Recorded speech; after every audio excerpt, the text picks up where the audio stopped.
Rice to George Tenet to Rob Richer. And I want to know what he would have to say if he was put under oath. Now, he responded to your book. He was one of the people you interviewed by saying, he's former head of CIA's Near East Division, I never received direction from George Tenet or anyone else in my chain of command to fabricate a document from Habush as outlined in Mr. Suskind's book. So tell us about what he actually said to you. Richer went through letter and verse on the Habush mission, the reaction of people inside of CIA, his recollection specifically of Tenet getting the assignment, turning to him. He talks about, hey, Marine, you're not going to like this. Tenet clearly is sort of holding it out like a fish that's rotting.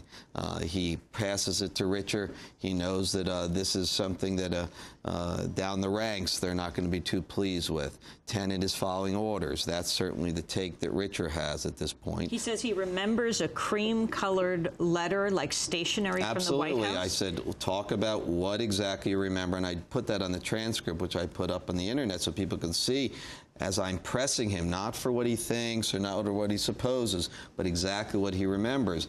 He says he was sure it's from the Vice President's office. I said, why? He says, I'd bet my career on it.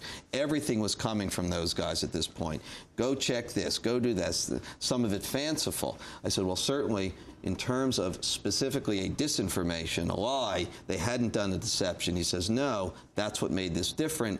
I said, but do you know specifically it was from the Vice President? He said, no, what I know is it was from the White House. George said, this is from downtown. Downtown means the White House. George Tenet, George CIA Tenet. director. Richer saw the stationery. You know, and the fact is that Richer then talked to others inside of CIA about this specific mission, including one of the deputies who ran the Iraq division, John McGuire, who, of course, is in the book as well. Who gives the same kind of comment, not within my chain of command, was I told. Right, but the fact is that it's never within McGuire's chain of command, so he's answering something that's not being alleged. When it comes to Richer, there's fuzzy words about who fabricates. Well, the fabrication happens way down the ranks. That's actually a specific act. The chain of command issues are very legally narrow. Ostensibly, this is the kind of thing written very, very carefully with a lawyer involved, which doesn't really answer well the many, many things that are in the book as to the specifics of what is not alleged. The evidence is in the book. And the fact is that it's not a matter of a passing conversation. We had many conversations on this specific issue, on the Habush matter, with all of the key sources. There was never any mystery about what it was, what the Habush letter was, what the Habush mission entailed in terms of the setup of the Iraq intelligence chief. I mean, exhaustive, hour after hour. And the way I do it as an investigative reporter is you go back again and again and again. Did they get Habush to sign it? No, interestingly, McGuire talks about this. He's really the expert in Iraq. He's a real American hero guy. He's been to Iraq many times. And he's in Iraq now. Well, he's not in America right now. But you know, but the fact is that he talks about the fact that in his discussion with Richer, he's like, it's ridiculous. Habush isn't going to want to sign this thing. He's too smart for that.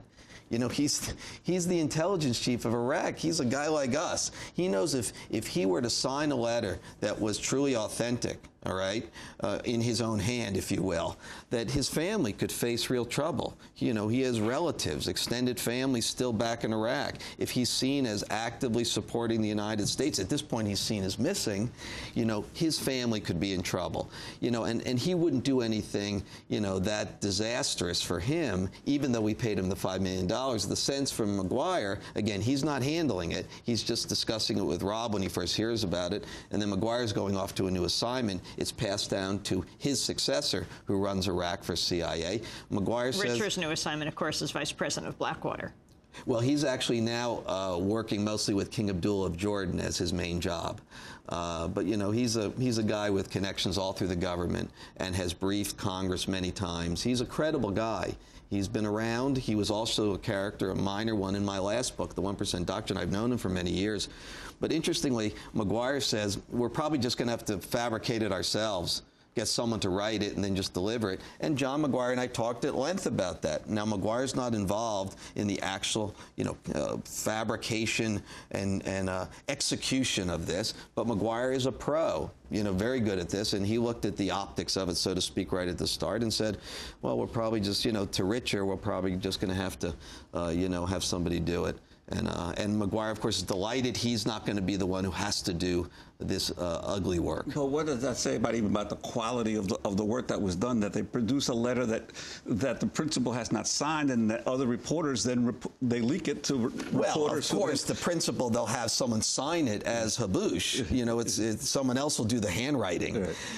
But and Habush is paid $5 million to be silent, not to comment on this. Of course not. Of course not. And that's the sense. Habush will stay silent. He's not going to give us any trouble. But mind you, what's interesting is that McGuire's view, and we talked at length about this, is that this was an amateur hour, an order from the White House, and he says Tenet should have pushed back. Tenet, remember, George Tenet is not an intelligence man. He was a staff man in the Senate. He's really sort of a staffer politician sort of guy. And inside of CIA, even though he became the director of CIA, there's a separation between people who really have done CIA operations for decades and Tenet, who really doesn't have real acuity for that.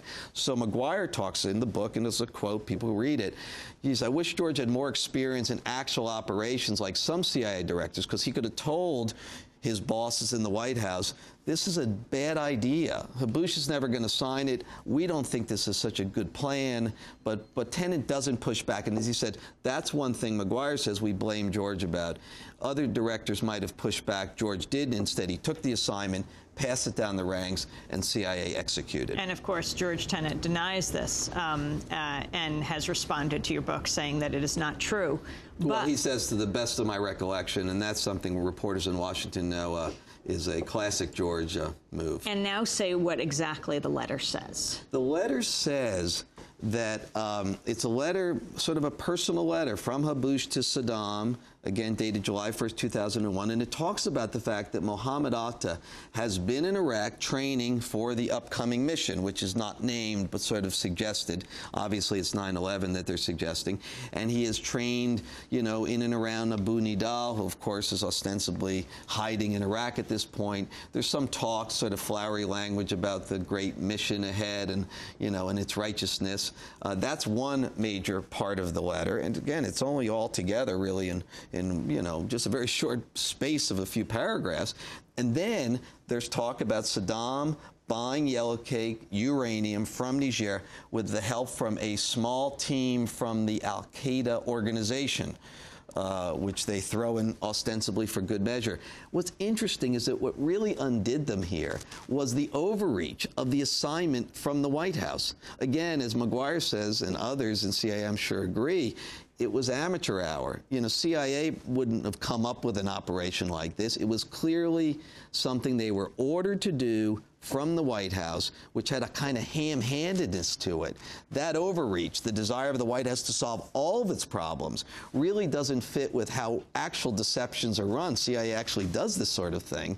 We would never put all of that in one letter. It doesn't make sense. It doesn't pass the smell test, which it doesn't after a week in the global news cycles, where people are writing about it and reporting about it and going, geez, this is an awful lot in one letter. Well, not only that, but it sounds like the talking points for Dick Cheney on all the Sunday shows. These were the main things that he was constantly raising. Look, and again, McGuire and I talked a lot about this. I said, how does this fit in what CIA generally does? He says, well, actually, this is not the kind of thing that we would do on our own.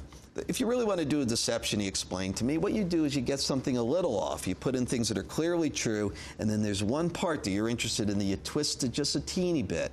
Then maybe there's one other thing that's brand new. Again, so it has plausibility. Instead of this, which is really, as he said, check the box for all of the major political issues that the administration's facing at this moment about the march to war and false pretenses being under our Iraq case. Now, the head of MI6, Richard Dearlove. Yes, that's right. What exactly does he say about the letter? First, you say he's startled that you even know about it. Well, he and I are not discussing the letter. He's discussing the front end of it. He's discussing the Habush mission and all of the British engagement, their hopes in some cases, their fears and their reaction when the United States, after he says this very dangerous mission, he says this is a high-risk mission here, and there's fear at the start that maybe it's a trap.